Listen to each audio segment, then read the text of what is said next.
Hər vaxtınız xeyir dəyərli izləyicilər. Reaksiya TV efirində siyasi reaksiya verilişinin növbəti canlı yayın buraxılışını izləyirsiniz. Yayıma başlamamışdan öncə hər birinizdən verilişimizi bəyənərək paylaşmanızı, eyni zamanda kanalımıza abunə deyilsiniz, abunə olmanızı xahiş edəcəm. Dünyanın diqqəti Rusiya-Ukrayna müharibəsinin gedişi danışıqlar prosesindədir və bu həftə müxtəlif görüşlərin keçirilməsi gözlənir. Artıq bu gün Səudiyyə Ərəbistanda Ukrayna və ABŞ tərəfinin deməli rəsmilərin iştirakı ilə görüş keçiriləcək. Yəqin ki, irəliyən saatlarda görüşün təfərrüatları ilə bağlı məlumatları diqqətinizə çatdıracağıq və müxtəlif açıqlamalar var. Tramp qeyd edib ki, Ukrayna ilə kəşfiyyat mübadiləsi demək olar ki, bərpa edilib. Cəbhədən yeni informasiyalar var. Ukrayna tərəfi əks hücuma keçib irəliyən dəqiqələrdə təfərrüatlara toxunacağıq. Eyni zamanda yayımızın ikinci hissəsində Suriyada gedən proseslər, ötən günlərdə bildiyimiz kimi Əsad tərəfdarları ilə bir qarşıdurma yaşandı. 100-ə yaxın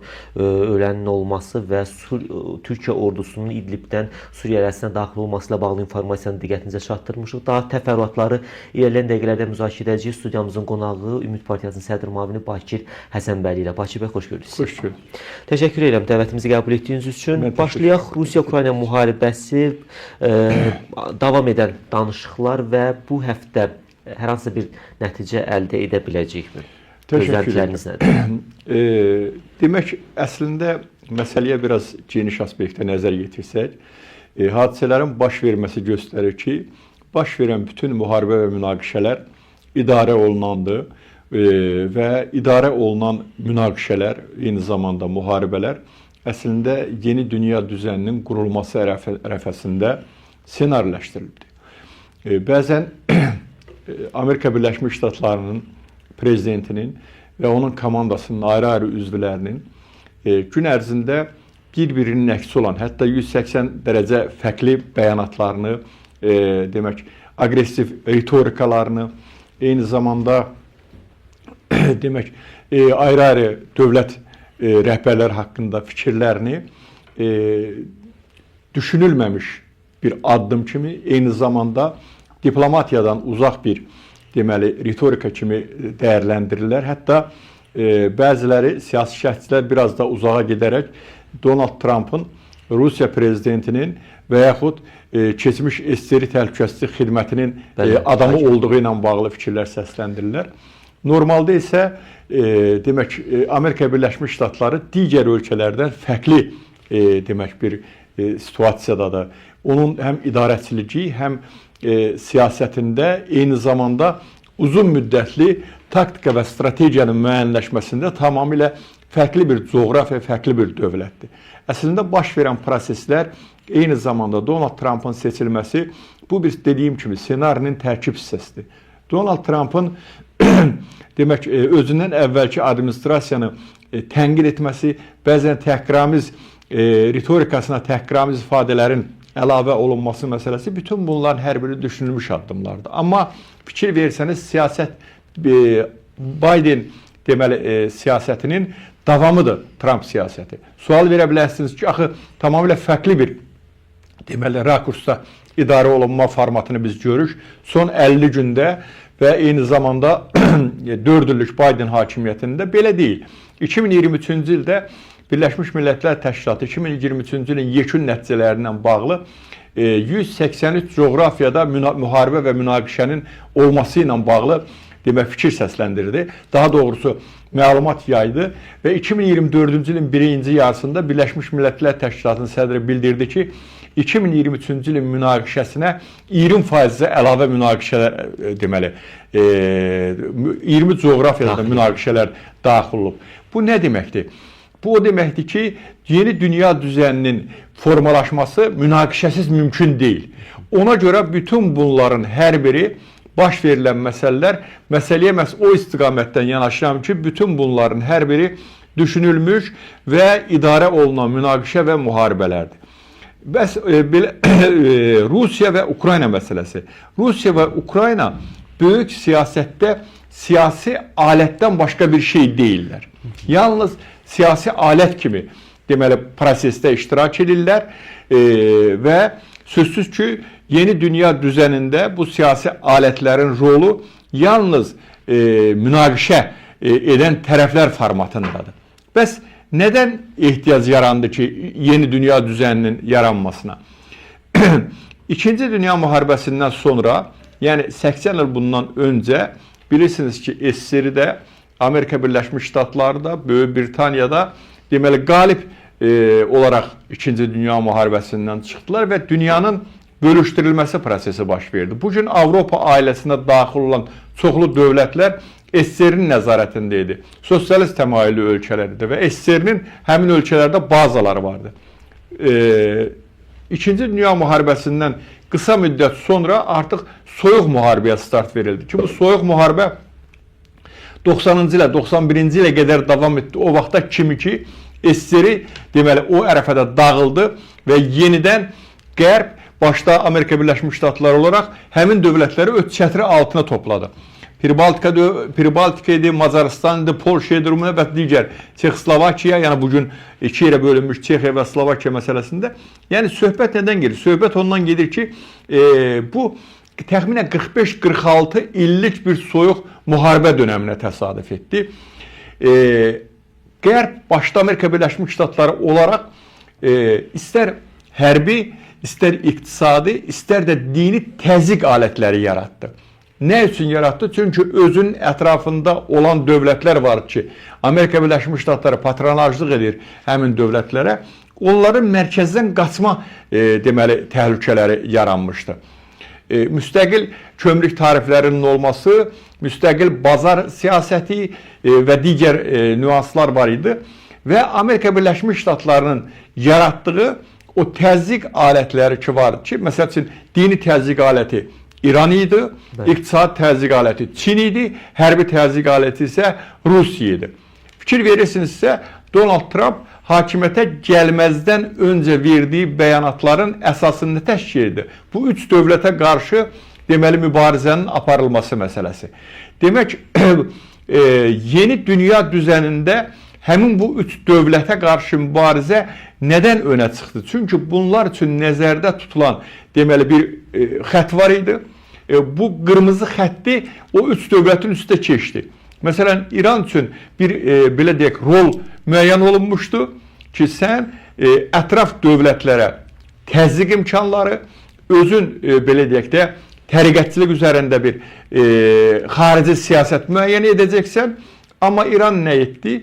İran bununla paralel həm də bir nüvə silahının əldə olunması ilə bağlı deməli fəaliyyətə başladı.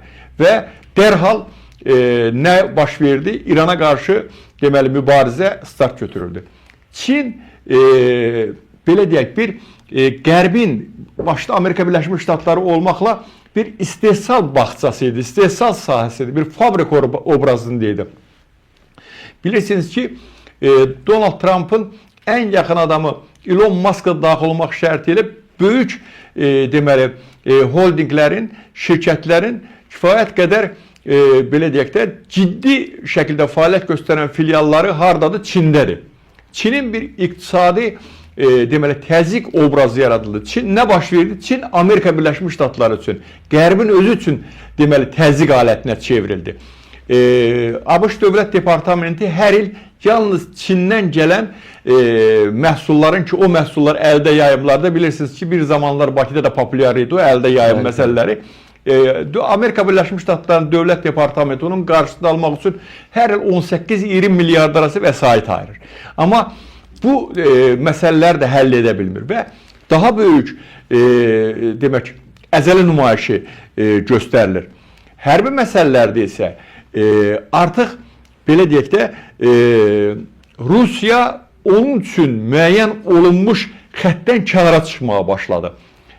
İşğalçılıq siyasətinin yürüdülməsi və digər məsələlər var idi ki, burada həm keçmiş postsovet məkanında, eyni zamanda Avropa ölkələrlə bağlı məsələlərdə və nə baş verdi? Mütləqdir ki, çıxılmaz bir labirintə sürüklənməlidir. Məsəl üçün, sual verə bilərsiniz ki, müharibənin əsas səbəbini bilirsiniz, demək, NATO'ya, Ukraynanın NATO'ya üzvlüyü ilə bağlı, Avropa İttifaqının üzvlüyü ilə bağlı məsələlər var ki, güya ki, Rusiya bu məsələyə etiraz olaraq Ukrayna ərazilərinin işğal olunması ilə bağlı Ukraynaya hücum etdi. Amma müharibənin gedişində nə baş verdi?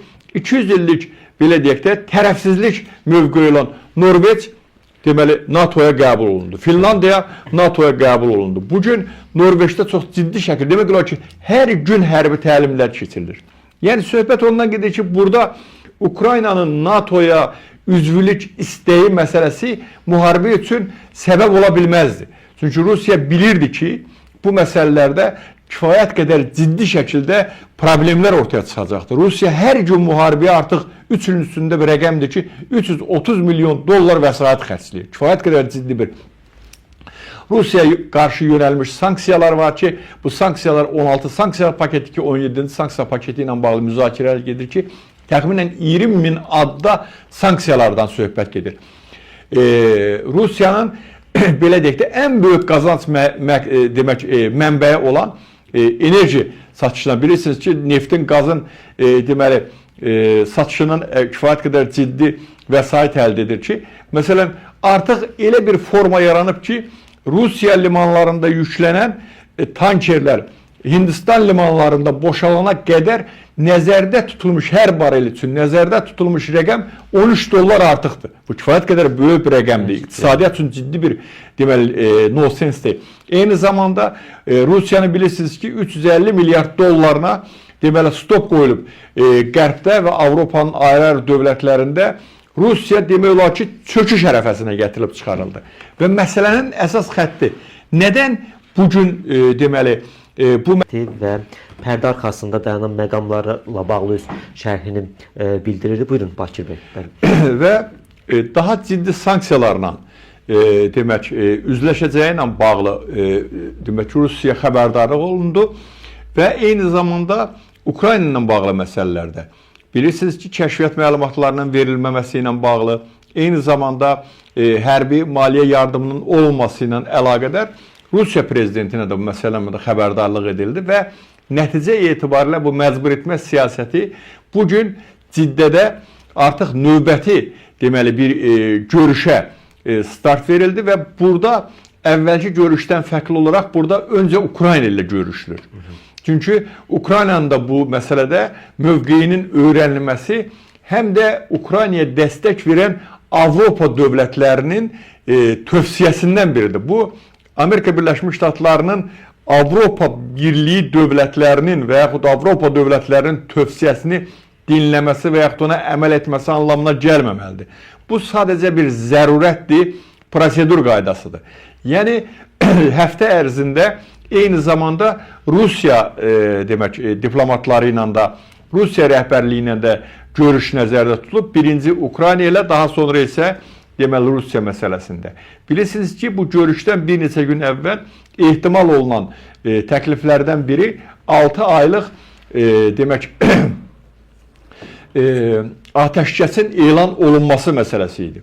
Yəqin ki, Rusiya ilə də növbəti deməli görüş, yəni bu həftə ərzində növbəti görüşdə Rusiya ilə də görüşdükdən sonra müəyyən atəşkəsin elan olunması müəyyən dövr üçün. Bu 6 ay da ola bilər, artıq da ola bilər, az da ola bilər. Sözsüz ki, bu danışıqların predmetindən və danışıqların hansı deməli istiqamətdə keçməsindən asılı olacaqdır bu məsələlər. Amma düşünürəm ki, atəşkəsin əldə olunması üçün müəyyən deməli razılıqların alınması artıq şərtə çevrilib. Çünki Rusiyada da müharibə yorğunluğu var və kifayət qədər Rusiya bu məsələlərdə ciddi şəkildə həm demək hərbi, həm də maliyyə cəhətdən itkilərə məruz qalıb. Ukrayna isə bilirsiniz ki, ölkə əhalisinin təxminən 10 milyon nəfəri, hətta Kaya Kalas bildirdi ki, təxminən 5 milyon nəfər Avropada məskunlaşıb. Yəni bu qeydiyyata alınmış Ukraynalı qaçqınlardır. Qeydiyyata alınmayan qaçqınlar da var ki, 8,5 milyonun üzərindədir bu qaçqınlar. Ümumilikdə isə bu təxminən 10 milyonluq bir qaçqın ordusudur. Ölkə infrastrukturu dağıdılıb, kifayət qədər ciddi şəkildə deməli maliyyə xərclənir. Əgər 330 milyon biraz öncə qeyd etdim, hər gün müharibəyə Rusiya xərcləyirsə, 142 milyonda hər gün demək Ukrayna xərcləyir bu məsələlərdə. O baxımdan münaqişənin dayandırılması məsələsi artıq zərurətə çevrilib. Mən düşünürəm ki, atəşkəs qısa zaman kəsimində atəşkəsin əldə olunması məsələsi mümkündür, görünəndir. Çünki dediyim kimi bunun üçün çox ciddi zərurət yaranıb. Sülh müqaviləsinə gəldikdə isə bu kifayət qədər ziddiyyətli bir məsələlərdir. Çünki ziddiyyətli məsələdə burada bir hüquqi aspekt tapılmalıdır. Həm Ukrayna üçün, həm Rusiya üçün. Rusiya işğal etdiyi əraziləri özünün konstitusiyasına əlavə edib və özünün, belə deyək də, ərazisi kimi konstitusiyasında təsbit olunub. Sizcə Ukrayna uzunmüddətli atəşkəs və o əldə olunan ərazilərin danışıqlar predmeti olmasına razılıq verəcəkmi? Sözsüz ki, bu həm də Ukraynanın zaten konstitusiyasındaydı bu ərazilər. Həm bunu Rusiya özünə bir, belə deyək də, qondarma referendum keçirib özünə, deməli, ərazisinə qatıb, eyni zamanda da bu elə Birləşmiş Millətlər Təşkilatı tərəfindən tanınan, dünya tərəfindən tanınan Ukraynanın özünün hüquqi ərazisidir bu coğrafiya məsələsi. Mən düşünürəm ki, və biraz öncə də qeyd etdim ki, burada məcbur etmə siyasəti var. Bu məcbur etmə siyasəti olduğu üçün Ukrayna bu məsələlərə müəyyən zaman kəsimində dondurulmuş münaqişə formatında bu məsələyə razılıq verməyə məcbur edilir. Nədən məcbur etdiyini də mən sizə dedim. Kifayət qədər ciddi maliyyə, hərbi, digər məsələlər, nüanslar var ki, burada. Artıq Qərb də bu istiqamətdə yorulub. Amerika Birləşmiş Ştatlarının da prezidenti və onun komandası lüzumsuz xərclərdən qaçmaq məsələsində daha çox özünün siyasətlərini müəyyənləyirlər. Bilirsiniz ki, müxtəlif təhsil sistemində, hətta səhiyyə sistemində, eyni zamanda təhlükəsizlik sistemində belə ciddi ixtisarlar nəzərdə tutulur. Yəni bu məsələləri əgər öz daxilində bu addımları atırsaq, xaricə vəsaitin xərclənməsi ümumiyyətlə demək arzu olunmazdır. O baxımdan mən düşünürəm ki, dondurulmuş münaqişə deməli formatı seçiləcəkdir. Dondurulmuş münaqişə formatı mən deməli Ermənistan-Azərbaycan müharibəsi, eyni zamanda münaqişəsi məsələsinə diqqət çəkmək istəyirəm. Bilirsiniz ki, təxminən 94-cü ildən bu məsələlər deməli başladı. Eyni zamanda 2020-ci ildə artıq 2-ci Qarabağ müharibəsi və sair və axır dondurulmuş münaqişələrin məntiqi nəticə etibarilə sonrası yenidən müharibədir.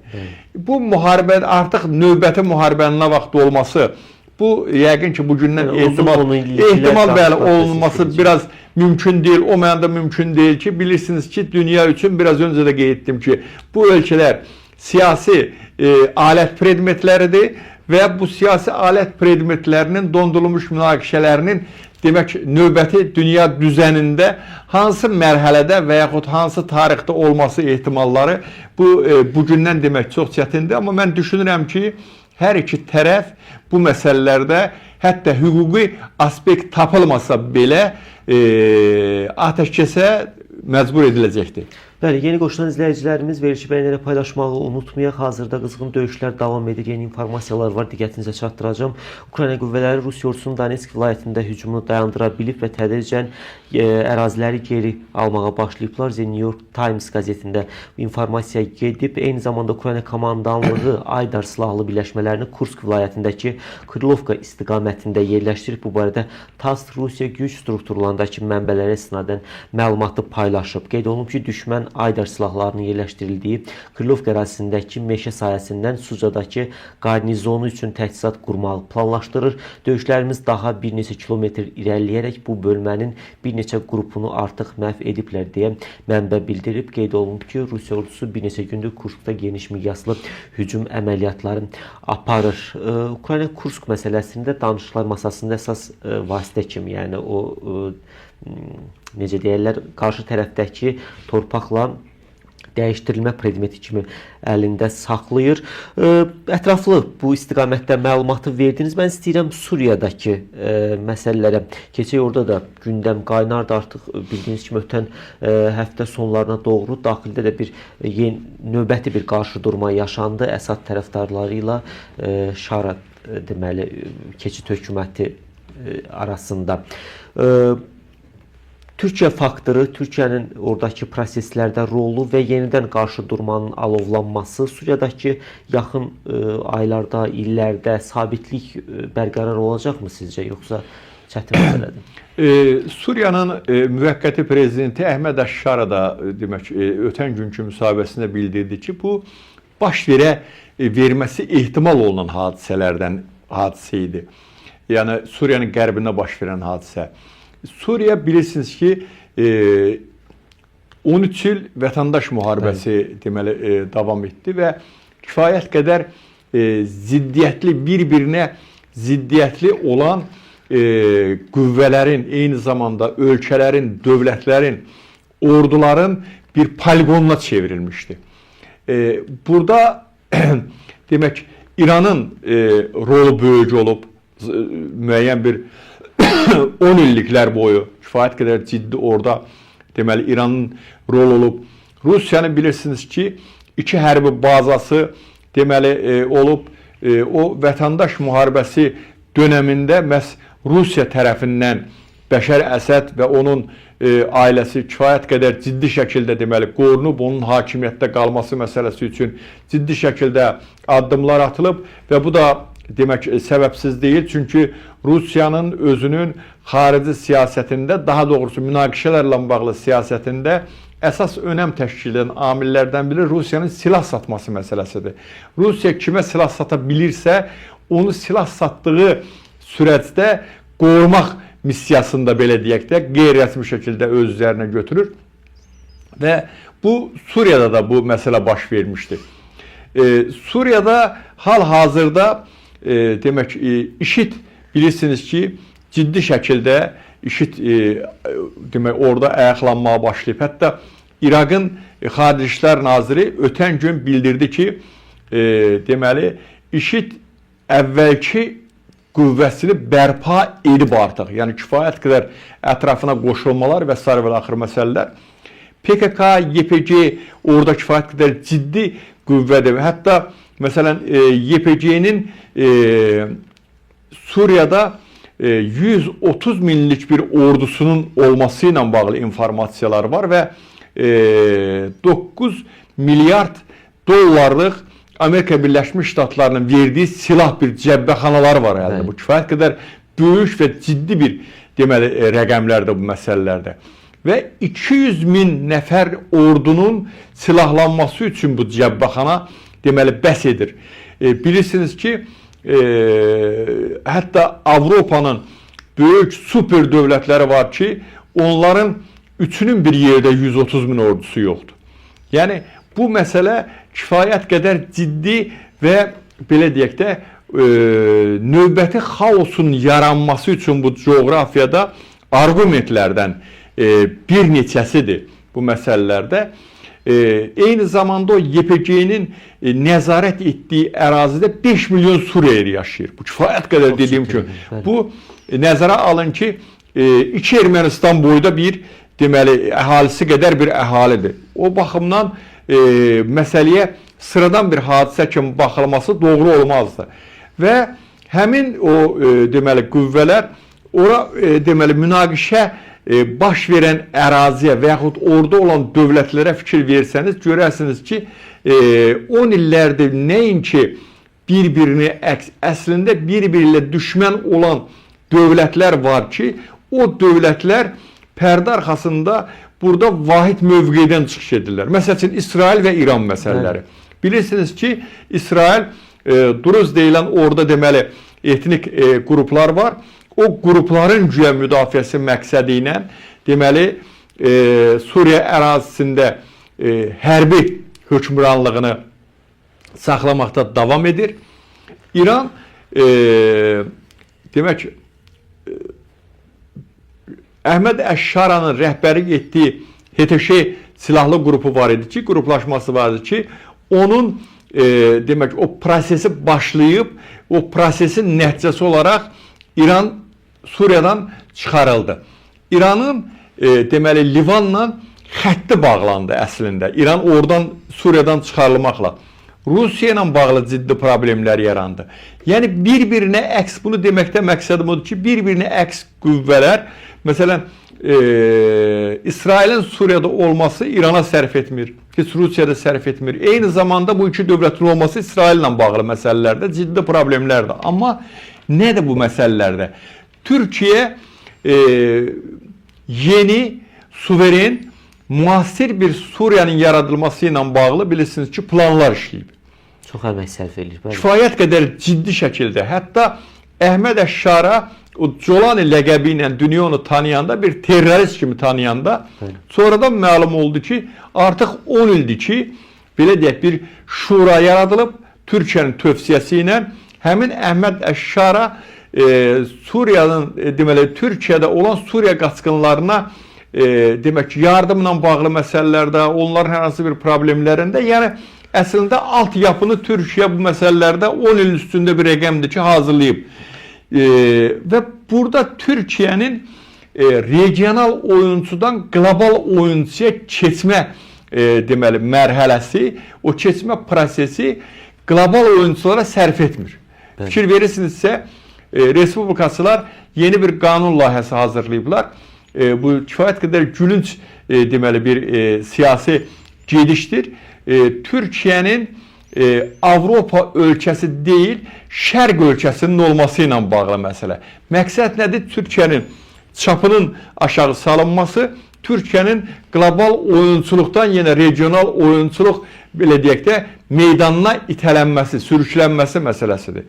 Buna nə qədər nail ola biləcəklər biraz inandırıcı deyil. Çünki bilirsiniz ki, istər Cənubi Qafqazda bu 2-ci Vətən müharibəsindən sonra, istər deməli Suriyada son biraz öncə qeyd etdiyim kimi hadisələrdə Türkiyənin kifayət qədər ciddi mövqeləri var. Hətta deməli Fransa rəsmiləri, Fransa siyasi rəhbərliyi ötən gün maraqlı deməli bir məlumatı öz mətbuatlarında səsləndiriblər ki, Türkiyəsiz Avropanın müdafiəsi belə mümkünsüzdür.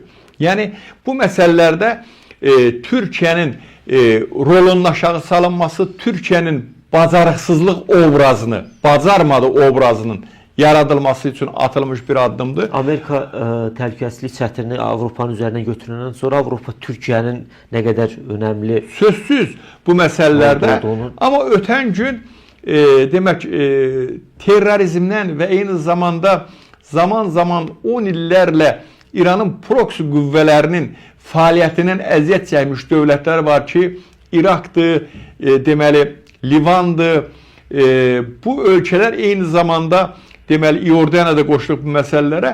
İordaniyanın da qoşulması təsadüfi deyil. Bilirsiniz ki, İordaniyada 2 milyon yarım Fələstinli məskunlaşıb.